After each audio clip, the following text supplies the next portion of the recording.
Hello students, welcome to my YouTube channel. And आज हम करेंगे क्लास 9 की सोशल साइंस की वर्कशीट, जिसके अंदर हम करेंगे डेमोक्रेटिक पॉलिटिक्स और chapter number 3 that is electoral politics के बारे में। यह आपकी 19 सितंबर की वर्कशीट है, 19 सितंबर की। और वर्कशीट नंबर 33 में आज का हमारा टॉपिक है what makes elections in India democratic.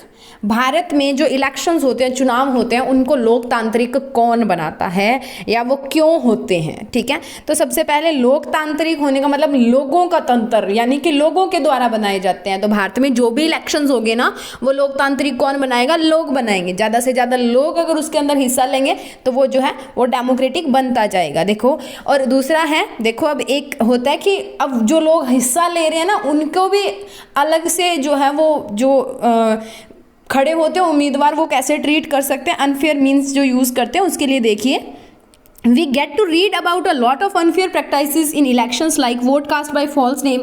False name मतलब जिनका है नहीं वोट, वो किसी और नाम से वोट डालते हैं। ठीक है, एक्सेसिव यूज़ ऑफ मनी, और बहुत ज़्यादा अगर उम्मीदवार जो है, प्रतिनिधि जो है, रिप्रेजेंटेटिव जो है, वो बहुत अमीर है तो बहुत ज़्यादा धन जो है वो लुटा रहा है। ठीक है, उसके बाद में है वोटर्स एंड मतलब इंटिमिडेटेशन ऑफ वोटर्स का मतलब क्या होता है? उनको धमकाना। ठीक है, वोटर्स को धमकाना ऑन द पोलिंग डे, और miss use of government facilities. जब वो मतदान करने जा रहे हैं या लाइन में खड़े हैं तो उनको पहले धमकाना कि अगर हमें वोट नहीं दिया तो हम ये कर देंगे, हम वो कर देंगे। ठीक है, उसके अलावा जो सरकारी फैसिलिटीज़ उनको दी गई हैं उनका मिस यूज़ करना रूलिंग पार्टी के द्वारा। ठीक है, उसके बाद में we feel unhappy when we read and see such reports, but fortunately they are not on such a scale so as to defeat the purpose of election. अब इन चीज़ों को जब हम पढ़ते हैं ना, तो हमें बहुत दुख होता है कि लोकतांत्रिक देश के अंदर लोगों का लोग जो अपना शासन बनाते हैं अपने लिए, उसके अंदर ऐसी चीज़ें हो रही हैं। पर एक चीज़ ध्यान रखिए कि ये इतना बड़ा अभी नहीं हुआ है कि हमें उससे डरने की ज़रूरत हो।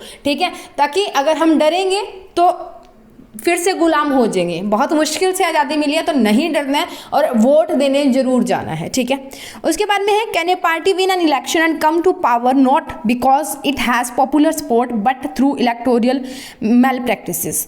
अब क्या है कि क्या कोई पार्टी लोगों के वोट के बिना, बहुमत के बिना, क्या ये इन धांधलियों को करके, ये इन मिसयूजेस को करके या अनफेयर टेक्निक्स को यूज़ करके क्या वो जीत सकती है? ठीक है, लेट अस एग्जामिन।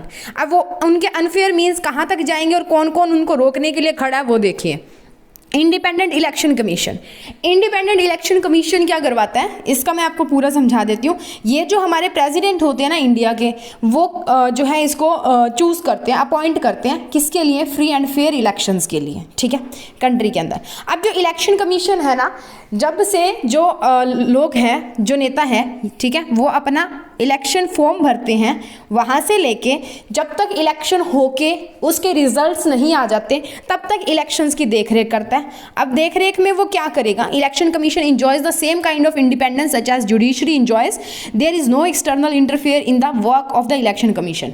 जैसे जुडिशरी होती है ना, हमारी जज वगैरह होती है, न्यायपालिका जो होती है, वो जैसे राइट्स को एंजॉय करते हैं ना, जैसी पावर्स उसके पास होती है कि जज ने जो बोल दिया वही होगा।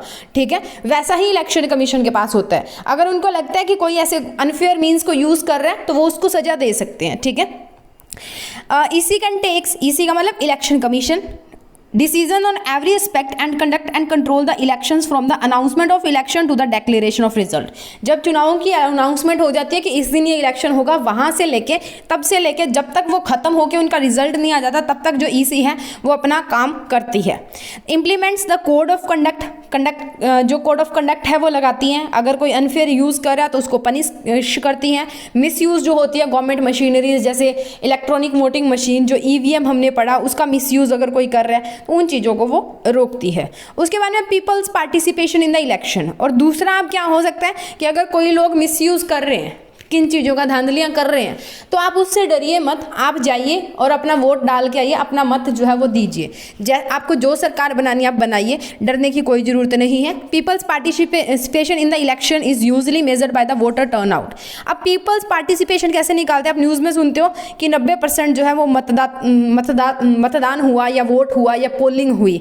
90% का मतलब हर 100 में से 90 लोग जो हैं वो वोट देने आए थे। ठीक है, turnout indicate the percentage of eligible voters who are actually cast their vote. तो टर्नआउट का मतलब क्या? वो परसेंटेज ऑफ लोग जिन्होंने एक्चुअली अपना वोट जो है वो दिया है। कहीं पे अगर 100 लोग हैं तो 100 में से 90 लोग जो है वो अपना वोट मतदान जो है वो करके गए हैं। If the election process is not free and fair, people will not continue to participate in this exercise. अगर ऐसे ही डराना धमकाना लगा रहेगा, ठीक है, तो लोग आएंगे ही नहीं. अपनी जान सबको प्यारी होते, लोग वोट डालने आएंगे ही नहीं, ठीक है. सो इसीलिए क्या होता है, the faith and interest of the voter in the election related activities has been increasing over the years. आजकल बढ़ रहे हैं क्योंकि सुरक्षा बढ़ रही है. पूरी जो होती है वहाँ पे पुलिस की ड्यूटी वगैरह लगाई होती है कि कोई किसी को धमकाए नहीं, मारे नहीं, तो सब कुछ होता है. तो इसके लिए आजकल थोड़ी सी रेट डाउन भी हुई है और कैसे अगर हम देख सकते हैं तो विलेजेस के अंदर ऊपर भी गई है, ठीक है. Acceptance of election outcome. अब एक चीज़ होता है कि वोट डाल दिया, अब रिजल्ट आएगा. तो पहले क्या होते थे, due to lack of education, दो लोग अगर खड़े होते थे, एक जीत जाता था तो दूसरे के मन में बदले की भावना आ जाती थी. वो किसी ना किसी चीज़ से उसको हमेशा तंग करता रहता था.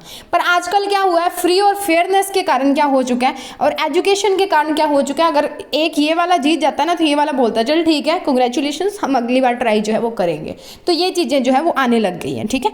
उसके बाद में है challenges to free and fair elections, कि अब ये चीज़ें होती है फ्री एंड फेयर इलेक्शंस में कि अगला दूसरे अपनी हार को स्वीकार कर लेता है, ठीक है, अपनी हार को मान लेता है. पर इसके सामने कुछ चुनौतियां हैं, कुछ बैरियर्स हैं, कुछ चैलेंजेस है. फर्स्ट है very often elections offer little choice ही ना होना. मान लो दो पार्टियां खड़ी हैं, दोनों ऐसी हैं जो आपको पसंद नहीं है, फिर आप क्या करोगे वहाँ पे, ठीक है. ये सबसे बड़ी जो बीमारी है वो है. Lots of money use in the elections, और जो गरीब है, एक पूरा धनवान खड़ा हुआ है, ठीक है, एक थोड़ा सा गरीब है तो धनवान वाला पैसे दे दे के वोट खरीदेगा, जीतेगा. तो फ्री और फेयरनेस तो रहा नहीं, पक्षपात हो गया उसमें. अब क्रिमिनल बैकग्राउंड वाले लोग भी चुनाव लड़ते हैं, ये नहीं बताते हैं, बंदा कोई और खड़ा करते हैं, उसके पीछे सरकार कोई और चलाता है, ठीक है. मतलब जिसका क्रिमिनल बैकग्राउंड होता है वो नो डाउट अपना नाम नहीं लेके आता, पर जब उनका खड़ा किया हुआ बंदा जीत जाता है, जिस पार्टी के वो होते हैं वो पार्टी जीत जाती है, उसके बाद में उनका जो मन करता है वो करते हैं. उसके बाद में जो स्मॉल पार्टीज़ होती हैं, ठीक है, जिनके इंडिपेंडेंट कैंडिडेट्स खड़े होते हैं, आपने सुना होगा आज़ाद उम्मीदवार खड़ा हुआ है, ठीक है. तो उनको क्या होता है कि काफ़ी सालों से जो पार्टियां चलती आ रही हैं, जैसे कांग्रेस है, बीजेपी है, उनके सामने बहुत कुछ प्रॉब्लम्स जो है वो फेस करनी पड़ती है. जल्दी से वो एक्सेप्ट नहीं करते हैं लोग उनको, ठीक है, बट चाहे वो जितना मर्जी ही काम कर ले, ठीक है. Perform nepotism in tickets and distribution.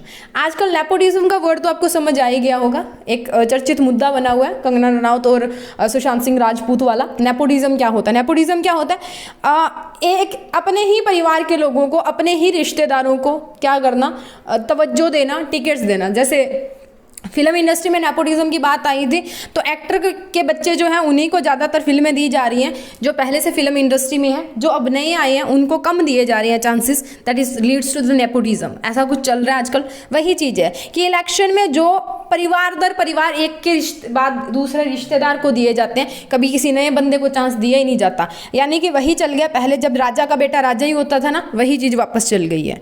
उसके बाद में देखते हैं इसके क्वेश्चंस, और क्वेश्चंस को डिस्कस कर लेते हैं. फर्स्ट क्वेश्चन देखिए, write down the functions of independent election commission. Independent election commission के फंक्शंस आपने बताने हैं. It implements code of conduct मतलब आचार संहिता लागू करता है. पनिश एनी कैंडिडेट और पार्टी दैट वायलेट्स इट, और जो कैंडिडेट और पार्टीज को वॉयलेट करते हैं, इसकी उल्लंघन करते हैं, उनको पनिश भी कर सकता है. During the election period EC can order the government to follow some guidelines to prevent the use and misuse of governmental powers to enhance its chances to win the elections और transfer from some government officials. उसके बाद में तीसरा, when on election duty government officers work under the control of EC not the government. तो जो government officers की duty लगाई जाती है, गवर्नमेंट जो इलेक्शंस होते हैं उनके ड्यूरिंग, तो वो ईसी के अंदर जो है वो काम करते हैं.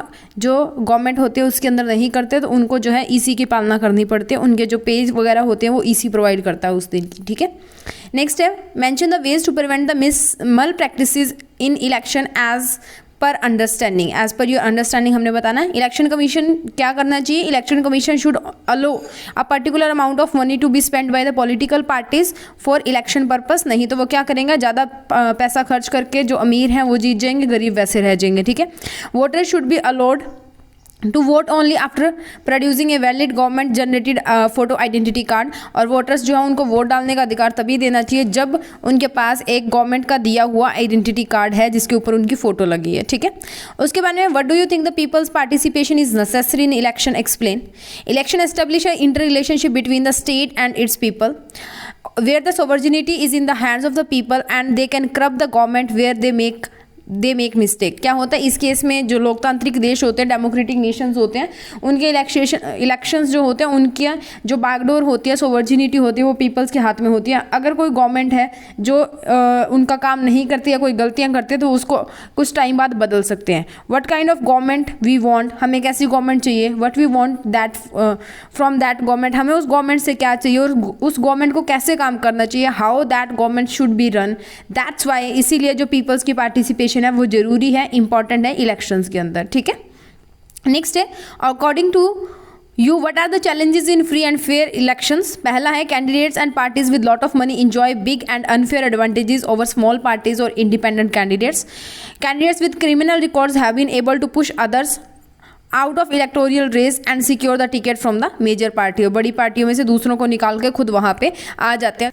सो थर्ड है हमारे पास some families tends to dominate political parties and secure the tickets for their own family members. Nepotism जो चलता है वो। Small panics and independent suffer a huge disadvantage compare to the bigger parties. ये हम पहले भी कर चुके हैं, ये इसको आपने लिखना तो लिख लीजिए, अदरवाइज ये पहले 3 जो है वो आप इसको लिख सकते हैं। ठीक है, सो इसी के साथ हमारी वर्कशीट यहाँ पे खत्म होती है। ये हमारा 4th क्वेश्चन है। ठीक है, उसके बाद में चलते हैं हमारे 3rd क्वेश्चन पे। तो this is our 3rd question, next is 2nd question and at last this is our 1st question. और इसी के साथ यहाँ पे हमारी वर्कशीट फिनिश।